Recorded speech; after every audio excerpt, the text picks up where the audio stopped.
like a Hellcat.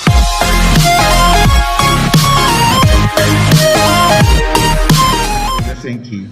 Sebenarnya hanya 8 perkara saja yang punyaan pemerintah pusat. Yang lainnya adalah kita punya. Sahabat berbagi info, dikutip dari situs nukilan.id.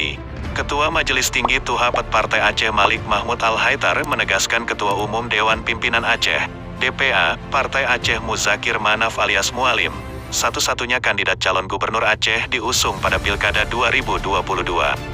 Ini anak saya, Muzakir Manaf adalah satu-satunya calon gubernur Aceh dari Partai Aceh ke depan, kata Malik Mahmud Al-Haitar yang juga wali Nanggro Aceh saat membuka rapat kerja Partai Aceh tahun 2021 di Gedung Olahraga dan Seni, GOS, Aceh Tengah, Senin, tanggal 28 Maret tahun 2021.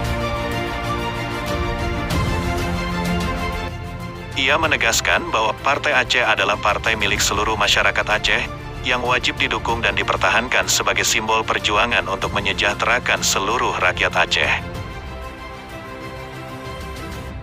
Sahabat berbagi info. Selain itu, Malik Mahmud menegaskan, pelaksanaan pilkada di Aceh harus merujuk pada Undang-Undang Nomor 11 Tahun 2006 tentang Pemerintahan Aceh, UUPA, bahwa pilkada di Aceh dilaksanakan dalam waktu 5 tahun sekali. Kita akan memperjuangkan pelaksanaan pilkada di Aceh dilaksanakan pada tahun 2022, ujarnya. Lanjutnya, soal kapan pusat ingin melaksanakan pilkada, itu kembali ke pusat. Namun, kita meminta pusat untuk menghormati Undang-Undang Pemerintahan Aceh.